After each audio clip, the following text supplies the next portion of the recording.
Buenos días, mi nombre es Jennifer Colquehuán Cucedo. Soy enfermera residente de la especialidad de emergencias y desastres del Hospital Edgardo Rebagliati Martins. El día de hoy les voy a hablar acerca de 4 fármacos: el midazolam, el propofol, el etomidato y el fentanilo.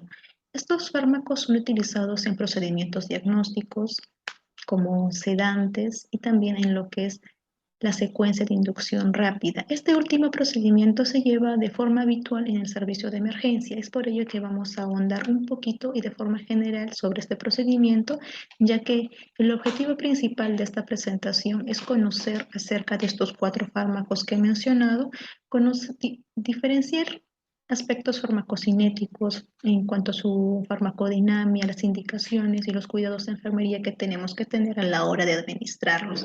Entonces, empecemos hablando sobre lo que es la secuencia de inducción rápida. Como ya mencioné, es un procedimiento que tiene la finalidad de minimizar el tiempo necesario para controlar la vía aérea. ¿Cómo controlamos la vía aérea en una situación de emergencia? Es mediante la intubación endotraqueal. Esta puede ser nasotraqueal o urotraqueal. La urotraqueal es la que se lleva con mayor frecuencia, y para ello tenemos que sedar y paralizar al paciente. Y de esta forma vamos a disminuir el riesgo de broncoaspiración que se puede producir en el paciente cuando se desconoce el estado de ayuno. Entonces, como procedimiento, la secuencia de inducción rápida va a iniciar con la preparación de equipo e insumos. Le va a seguir la preoxigenación, que consiste en aumentar las reservas de oxígeno del paciente. Le va a seguir lo que es la premedicación, que consiste en administrar ciertos medicamentos como la lidocaína y la atropina, que tiene la finalidad de contrarrestar reacciones adversas que pueden ocurrir cuando se va a pasar a la 4ª fase, que es la sedación y la inducción. Y como última fase tenemos la relajación neuromuscular. En esta presentación vamos a enfocarnos en la 4ª fase, que es la sedación e inducción.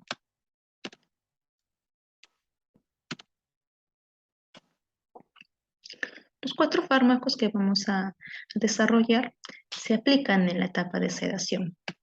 Entonces, empecemos con el midazolam. El midazolam, como una benzodiazepina, porque pertenece al grupo de las benzodiazepinas, es un sedante e hipnótico y actúa a nivel del sistema nervioso central. Se puede administrar por diferentes vías: endovenosa, intramuscular, e incluye la vía intranasal o rectal. Su tiempo de inicio de acción va a depender de la vía de administración, siendo la vía endovenosa la más rápida, que es de 60 a 90 segundos, y le sigue la vía intranasal. Su tiempo de vida media es de 1.9 horas, su metabolismo es hepático principalmente y se excreta por la vía urinaria en un 56%. El midazolam, como sedante e hipnótico, atraviesa la barrera hematocefálica y también la barrera placentaria. En cuanto a su farmacodinamia, el midazolam va a actuar sobre los receptores GABA tipo A. Estos receptores GABA tipo A se encuentran en todo el sistema nervioso central y tienen un efecto inhibitorio. Entonces, ¿qué va a hacer el midazolam?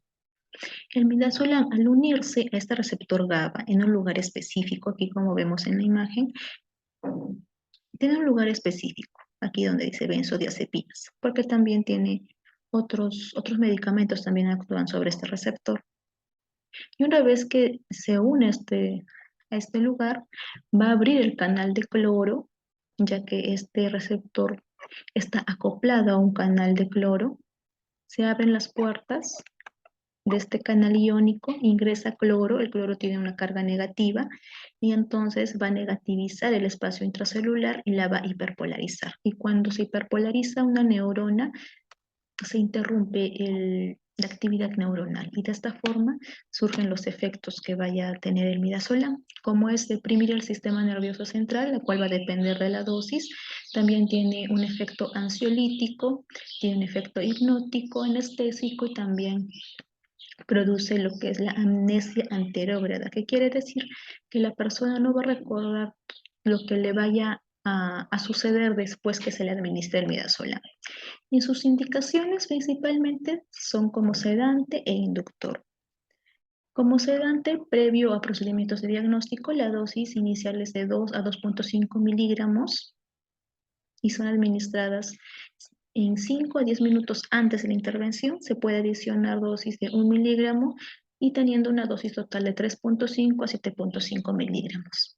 Como sedantes en pacientes con ventilación mecánica, la dosis es de 0.03 a 0.3 miligramos por kilogramo, los cuales se van a ir incrementando de forma gradual. Y como hipnótico e inductor, como es en la secuencia de inducción rápida, la dosis va a variar de acuerdo si el paciente ha sido premedicado o no ha sido premedicado, porque muchas veces en los servicios de emergencia se obvia esta etapa de la premedicación. Entonces la dosis en pacientes premedicados es menor, ¿no? De 0.15 a 0.2 miligramos por kilogramo, y en pacientes que no han sido premedicados la dosis puede ser alta, de 0.3 a 0.35 miligramos por kilogramo. Ahora, en cuanto a sus contraindicaciones, como cualquier otro fármaco, el midazolam está contraindicado en casos de hipersensibilidad y también en casos de glaucoma agudo del ángulo cerrado, ya que puede originar una crisis de glaucoma. Y el midazolam también pertenece a lo que es la categoría C, es decir, que no se le puede administrar a mujeres embarazadas. Y sus interacciones con otros medicamentos. Si se administra con el alcohol y otros depresores del sistema nervioso, se va a potenciar los efectos. En caso de la eritromicina, el ketoconazol, los bloqueantes de canales de calcio van a aumentar los niveles séricos del midazolam. Y el flumazenil. El flumazenil es un antídoto, no es el antídoto de todas las benzodiazepinas. Y el midazolam es una benzodiazepina. Entonces va a revertir sus efectos. Ahora, sus vías de administración y presentaciones. Como mencioné, se puede administrar por diferentes vías. En la vía oral tenemos comprimidos que vienen de 7.5 y 15 miligramos. En su vía intramuscular y endovenosa, los que más conocemos, ¿no? Es de 5, 15 y 50 miligramos. En la vía rectal tenemos presentaciones de 15 miligramos en 3 ml, y la vía intranasal, que es la que tenemos aquí en la imagen, que es de 5 miligramos por 1 ml. Ahora, los cuidados que tenemos que tener a la hora de administrar este medicamento es que debemos verificar que el paciente no haga hipotensión, no haga bradicardia, que es una de las reacciones adversas que puede ocurrir.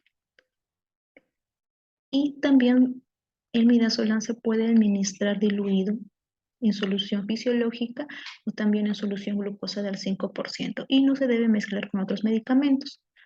Diluido puede permanecer estable unas 24 horas a temperatura ambiente y 72 horas en nevera. La administración debe ser lenta. En caso de sedación debe durar 2 minutos, y en caso que sea utilizado para inducción debe administrarse en 20 a 30 segundos. ¿No? Eso es todo en cuanto a lo que es el midazolam. Ahora vamos a ver aspectos Vamos a hablar sobre el propofol. El propofol es un anestésico general de administración exclusiva por vía endovenosa. Está compuesto por soya, por glicerol y fosfatido de huevo purificado, lo que hacen que el propofol tenga un aspecto lechoso y también que su administración sea dolorosa. En cuanto a su farmacocinética, al igual que otros anestésicos generales, el propofol tiene un modelo farmacocinético tricompartimental. Esto quiere decir que va a tener 3 tiempos de vida medias, ya que su absorción, su distribución y su eliminación va a variar de acuerdo al lugar, al órgano donde sea absorbido. Y estos 3 compartimentos son los músculos o los órganos, el plasma propiamente, ¿no? La sangre y el tejido graso. Conocer estos aspectos, este modelo farmacocinético tricompartimental, es necesario porque va a ayudar a la dosificación del propofol, sobre todo cuando se va a utilizar en infusiones continuas. Su inicio de acción es de 15 a 45 segundos, que es mucho más rápido que el midazolam. Se metaboliza principalmente en el hígado y también en los riñones y en los pulmones y se va a eliminar por la orina. En cuanto a su farmacodinamia, receptores GABA tipo A. Entonces tiene un efecto inhibitorio, pero la diferencia es que mm, no se va a unir en el mismo lugar específico que el midazolam. Es la diferencia. Y además también algunos estudios indican que actúa a nivel de los receptores de NMDA, N-metil de aspartato. Estos receptores de NMDA son receptores del glutamato. El glutamato es un neurotransmisor que se caracteriza por tener un efecto excitatorio. Entonces el propofol va a tener este efecto inhibitorio doble a lo que tiene el midazolam. Ahora, los efectos farmacológicos. A nivel del sistema nervioso central, va a deprimir el sistema nervioso, va a disminuir la presión de perfusión y el flujo sanguíneo cerebral. A nivel del sistema cardiovascular, va a disminuir la presión arterial, tiene un efecto vasodilatador y un efecto inotrópico negativo.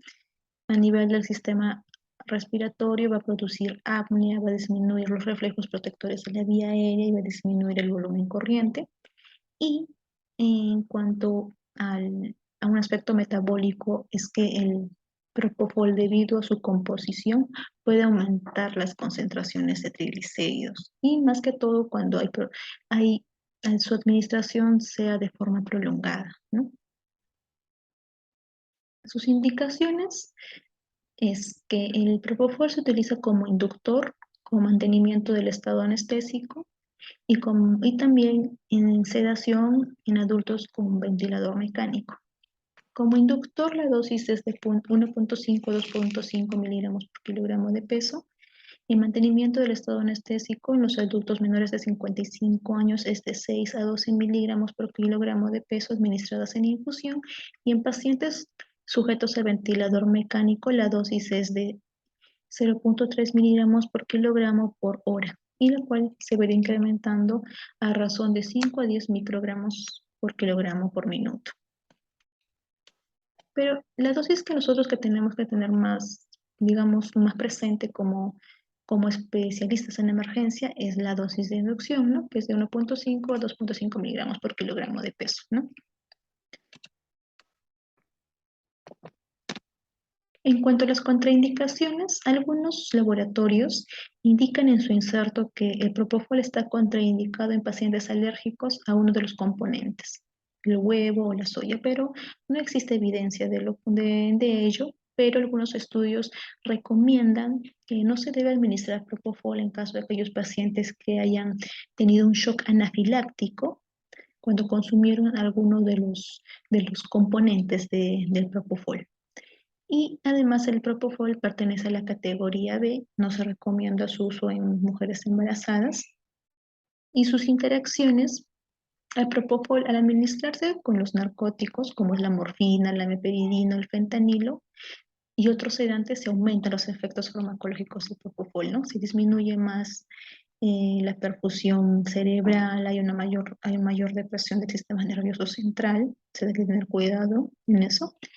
Y con la nicotina, en pacientes que son fumadores, se reduce los efectos hipnóticos, ya que estos pacientes tienen los receptores de nicotina desensibilizados, ¿no? Ya que han estado mucho tiempo expuestos a este compuesto.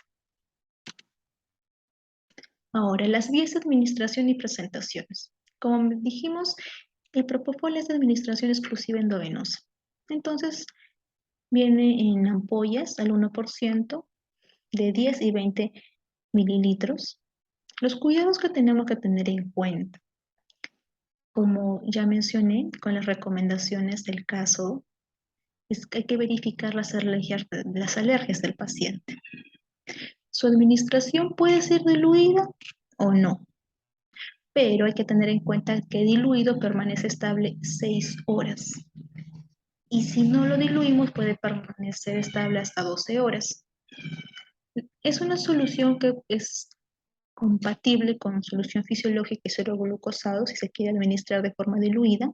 Se tiene que agitar antes de utilizarlo y lo más importante es que hay que vigilar las reacciones adversas, como son la hipotensión, el apnea, la sistolia y la bradicardia. Y otro cuidado a tener en cuenta es este último, que nos dice preparar asépticamente y administrar inmediatamente. Debido a su composición, hay un alto riesgo de que haya una proliferación de microorganismos. Es por ello que los sistemas de perfusión se tienen que cambiar cada 12 horas. Ahora, pasemos al etomidato. El etomidato, al igual que el propofol, es un anestésico general tipo endovenoso. Su farmacocinética, como hemos mencionado como anestésico, tiene un modelo tricompartimental, tiene 3 tiempos de vida medias y, a diferencia del propofol, el etomidato tiene un inicio de acción más rápido, que es de 15 a 45 segundos. Se metaboliza ampliamente en el hígado y su eliminación es renal y biliar. Y también atraviesa lo que es la barrera hematoencefálica y la barrera placentaria. En cuanto a su farmacodinamia, el etomidato, al igual que el propofol y el midazolam, van a actuar a nivel del receptor GABA. Pero la diferencia es que su sitio de acción es diferente, ¿no? Aquí podemos observar de mejor forma lo que son las subunidades, se les dice. Todo esto es el receptor y tiene subunidades, alfa, beta y gamma. Aquí podemos ver que está el sitio específico de unión. Aquí está el etomidato, aquí el propofol y las benzodiazepinas están por acá, ¿no? Estos tres actúan en el receptor GABA, pero tienen un sitio de unión específico de forma diferente, ¿no? Pero el efecto es igual, no va a hiperpolarizar la neurona y se va a interrumpir el efecto, se va a interrumpir la actividad neuronal. Es así como actúa el etomidato a nivel del receptor GABA.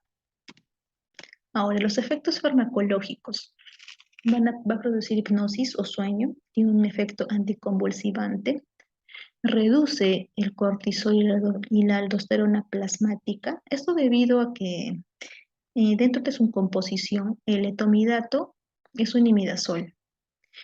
Entonces, va a interactuar con lo que es la enzima que sintetiza estas hormonas. Y entonces su efecto va a reducir estas hormonas. Y su otro efecto es que es protector cerebral, tiene muy pocos efectos dañinos a nivel cardíaco y pulmonar, y también tiene un efecto secundario lo que son las mioclonias, que son movimientos involuntarios a nivel muscular. Ahora, por sus propiedades, está indicado el etomidato en la inducción como anestésico general y también en cirugía cardíaca. Como inducción, las dosis es de 0.3 miligramos por kilogramo de peso, y en la cirugía cardíaca es utilizado debido a que tiene pocos efectos a nivel del sistema cardíaco y pulmonar. Está contraindicado en caso de hipersensibilidad y se debe evitar en pacientes con insuficiencia córtico suprarrenal, como ya mencionamos, disminuyen la síntesis del cortisol y la aldosterona. Es un medicamento de categoría C, no se debe utilizar en mujeres gestantes y se debe administrar con precaución en pacientes con epilepsia. Ahora, las interacciones. Si se administra junto con el fentanilo, aumenta la incidencia de vómitos y náuseas. Si se administra junto con opiáceos, se aumenta el efecto depresor ventilatorio. Sus vías de administración vienen en una ampolla o un vial de 2 miligramos por mililitro. Los cuidados de enfermería. Al ser el etomidato un anestésico con pocos efectos a nivel cardíaco y pulmonar, lo principal que debemos observar es la presión arterial. Si bien no tiene muchos efectos, pero se ha visto que la presión arterial puede disminuir, entonces tenemos que vigilar esto. Se tiene que administrar en bolo y lento en menos de un minuto, al menos en un minuto, y vigilar la aparición de la crisis convulsiva. Ahora veamos lo que es el fentanilo. El fentanilo es un analgésico opioide completo. Dentro de los analgésicos opioides tenemos los agonistas y los antagonistas. El fentanilo es un medicamento. El fentanilo es un analgésico opioide completo. Y en cuanto a su farmacocinética, el fentanilo se puede administrar por diferentes vías, vía parenteral, transmucosa y transdérmica. La transmucosa incluye la vía intranasal. Es altamente lipofílico, lo cual hace que pueda atravesar la barrera hematoencefálica. Su inicio de acción es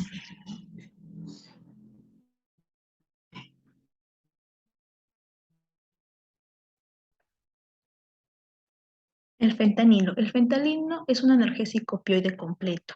Se puede absorber por diferentes vías. Tenemos la vía parenteral, transmucosa y transdérmica. La transmucosa incluye la vía intranasal. El fentanilo es un medicamento altamente lipofílico, lo cual lo hace eh,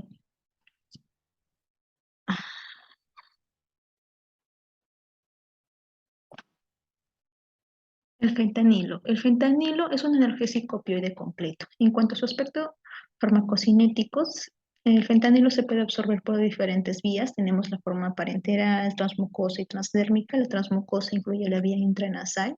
Es un medicamento altamente lipofílico, lo cual hace que pueda atravesar la barrera hematoencefálica. Su inicio de acción va a depender de la vía de administración. Por vía endovenosa, su inicio de acción es dentro de un minuto. Y por la vía intranasal puede ser de 5 a 10 minutos. Se metaboliza principalmente en el hígado y se elimina por la orina. Veamos su farmacodinamia. El fentanilo va a actuar a nivel del sistema opioide endógeno. Este sistema opioide endógeno está conformado por péptidos y receptores. Los péptidos son las encefalinas, las endorfinas, las dinorfinas, y sus receptores son el receptor mu, el receptor gamma y el receptor kappa. El fentanilo va a actuar en el receptor mu. Este receptor, aquí en el gráfico, podemos ver que que está de color morado, y este receptor mu está acoplado a una proteína G. Cuando el fentanilo se va a unir al receptor mu, va a hacer que la proteína G altere las compuertas iónicas, va a hacer que salga más potasio y va a cerrar lo que es el canal de calcio. Y de esta forma, el espacio intracelular de la neurona se va a volver más negativa y se va a hiperpolarizar y va a alterar lo que es la actividad neuronal. Y otro mecanismo de acción de su analgesia es mediante va a modular la liberación de sustancias nociceptivas, y eso lo va a lograr ya que la proteína G va a disminuir lo que es el AMPC cíclico, y el AMPC cíclico es el que modula las sustancias, la liberación de sustancias nociceptivas. Una de ellas son la adrenalina, la dopamina, la sustancia P, y de esta forma va a producir analgesia.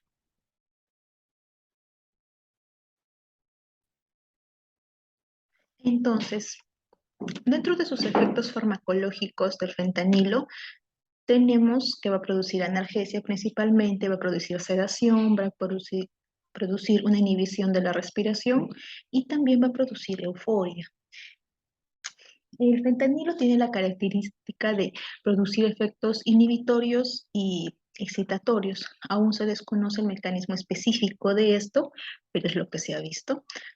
Y también va a producir miosis, va a producir disminución de motilidad gastrointestinal, puede producir estreñimiento, va a regular la secreción de hormonas, va a inhibir la liberación de la vasopresina, la somatostatina, la insulina y el glucagón, y de los neurotransmisores no susceptivos, como ya había mencionado, como es la sustancia P, la acetilcolina. Las acciones y posología. El fentanilo está indicado como coadyuvante de anestesia, cuya dosis es de 50 a 100 microgramos por kilogramo de peso, y para controlar el dolor, cuya dosis es de 50 a 100 microgramos intramuscular o endovenoso, y en caso de que se administre de forma oral es de 5 microgramos por kilogramo de peso. Sus contraindicaciones. Está contraindicado en caso de hipersensibilidad. No se debe administrar en caso de depresión respiratoria sin ventilación mecánica, es decir, que a pacientes que no están sujetos a ventilación mecánica no se puede administrar fentanilo. Y ahí también hay que tener cuidado a la hora de administrar a pacientes con antecedentes personales de abuso de sustancias o dependencia farmacológica. En cuanto a sus interacciones, vamos a ver que el fentanilo con la amiodarona va a incrementar la incidencia de bradicardia. Con otros fármacos depresores del sistema nervioso central se potencian los efectos del fentanilo. Con los anestésicos locales va a aumentar la analgesia y va a disminuir los requerimientos de la dosis de fentanilo. Con el nalmefenón, naloxona y naltrexona, que son antagonistas farmacológicos del fentanilo, el naloxona, ¿no?, que se sabe que es un antídoto del fentanilo, y con los antirretrovirales, antifúngicos azólicos, la cimetidina, la claritromicina, la eritromicina, pueden aumentar la biodisponibilidad del fentanilo y de esta forma van a aumentar los efectos. Con la carbamazepina, el fenobarbital, la fenitoína, la pioglitazona, la rifampicina pueden inducir el metabolismo del fentanilo y por tanto van a reducir su efectividad. Las vías de administración y presentaciones. Se puede administrar vía transmucosa. Tenemos una presentación de 100, 200, 400, 600 y 800 microgramos. En la vía de administración endovenosa tenemos en ampollas de 0.5 miligramos por 10 ml. Y en el sistema transdérmico el fentanilo viene de 12, 5, 25, 50, 75 y 100 microgramos por hora, ¿no? Que es aquí, estos son los parches transdérmicos.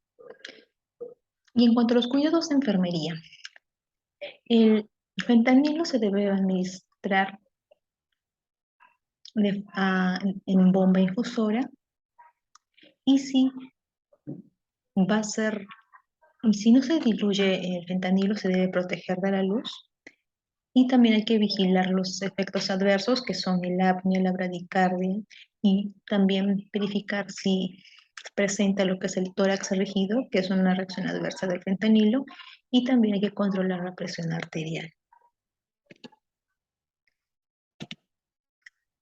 Bueno, antes de terminar lo que son los fármacos, hay que tener bastante consideración que todos estos fármacos sedantes que hemos estado revisando, es lo principal que hay que verificar en ellos es la presión arterial, asimismo la bradicardia. Y en el caso característico, digamos, del etomidato, podemos verificar eh, la existencia de las mioclonias, ¿no?, que son movimientos involuntarios.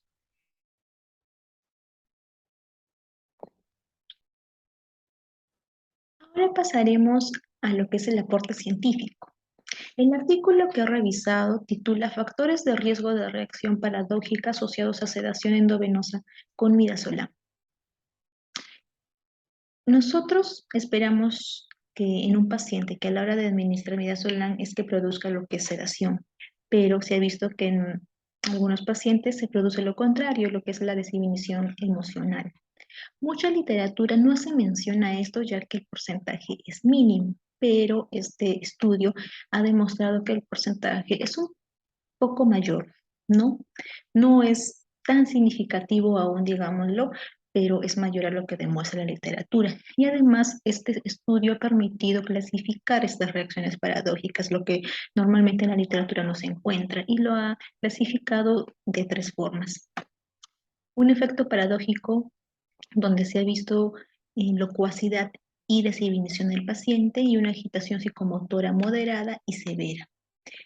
En el estudio se ha visto que el 8.3% tuvo una reacción de desinhibición emocional, lo cual fue una reacción leve y demuestra que es mucho mayor a lo que se indica en la literatura.